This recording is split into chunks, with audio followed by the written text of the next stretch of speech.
अब एक प्रश्न मुझे आप सबसे करना है, उत्तर मिलना चाहिए, क्योंकि प्रश्न करो उत्तर नहीं मिले तो बढ़िया नहीं लगता। यहां कितने ऐसे लोग हैं जो आस्तिक हैं?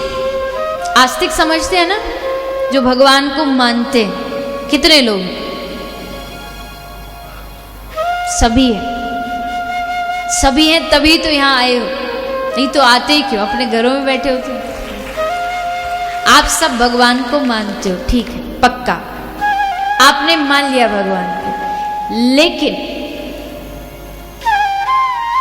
एक है आस्तिकता कि हम भगवान को मानते हैं, बुरा मत मानिएगा, लेकिन आप, मैं, हम सब आस्तिक हैं, इसका मतलब ये पक्की गारंटी नहीं कि हम भक्त भी हैं। आस्तिक होने में और भक्त होने में बहुत फर्क होता है। आस्तिक कौन है? आस्तिक वो है जो रोज सुबह उठता है, एक बार उठ के अपने भगवान को अगरबत्ती लगा देता, हाथ जोड़ लेता है और प्रसाद को चनोरी मिश्री चढ़ा देता है और अपने काम पर निकल गया, और फिर शाम तक खत्म, एक बार में कोटा पूरा। यह है आस्तिक कि आप भगवान को मानते हो। पर भक्त कौन है? भक्त वो है जिसकी हर श्वास केवल और केवल भगवान के लिए चलती हो। वो सोता हो तो उसको कृष्ण याद आते हो, वो जागता हो तो कृष्ण याद आते हो। उसका खाना पीना, सोना, चलना, घूमना फिरना, सब कुछ केवल और केवल कृष्ण। कृष्ण तन कृष्ण मन, कृष्ण ही हमारो धन, आठों याम ऊधो हमें, कृष्ण ही सो काम है। आवश्यकता है भक्त बनने की, और भक्त वो होता है जो भक्त के साथ साथ विरही होता है, जिसको विरह की बीमारी होती है। बिना विरह के भगवान की प्राप्ति नहीं हो सकती। जब तक आप श्री कृष्ण के लिए रोते ना हो, जब तक आपकी आंख उस भगवान के लिए गीली ना होती हो, समझना अभी आप आस्तिक हो, अभी भक्त की कैटेगरी में नहीं आए। भक्त बनने के लिए भगवान को अपने हृदय में, अपने रोम रोम में बसाना पड़ता है।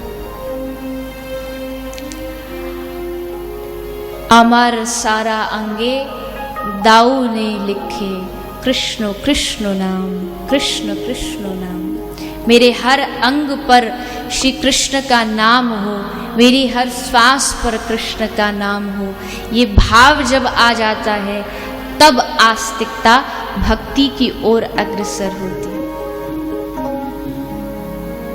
इसलिए भागवत का सार क्या है? मैं आपसे पूछूं, भागवत का सार बताइए, क्या है भागवत का सार? एक बार श्रीमन चैतन्य महाप्रभु विराजमान थे, कुछ भक्त मंडली इकट्ठी हो गई।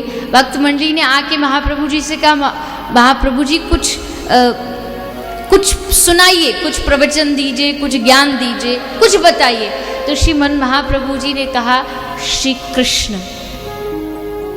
चुप हो गए। 10-15 मिनट हुआ, फिर से शिष्य बोल पड़े, महाराज कुछ तो श्रवण कराइए। महाप्रभु जी ने कहा, श्री कृष्ण। चुप हो गए, बैठे रहे। फिर आधा घंटा हो गया, सब शांत बैठे। फिर कहा भीड़ ने, महाप्रभु जी कुछ तो, इतनी दूर से लोग आए हैं, कुछ तो श्रवण कराइए। महाप्रभु जी ने कहा, श्री कृष्ण, और उठ करके स्थान छोड़ के चले गए। किसी ने बाद में पूछा महाप्रभु से, महाप्रभु आप कुछ बोले क्यों नहीं, आप कुछ उपदेश क्यों नहीं दिया आपने? महाप्रभु जी ने कहा, मैं कितना भी उपदेश दूं, मैं कितने भी बड़े बड़े प्रवचन, भाष्य, गीता, रामायण, भागवत पर सुना दूं, पर मुझे मालूम है सबका सार तो केवल श्री कृष्ण है। इसलिए एक शब्द में मैंने सबका सार सुना दिया, श्री कृष्ण। मेरे पास यही है, तुमको चाहिए तो यही ले जाओ, इससे ज्यादा मैं कुछ नहीं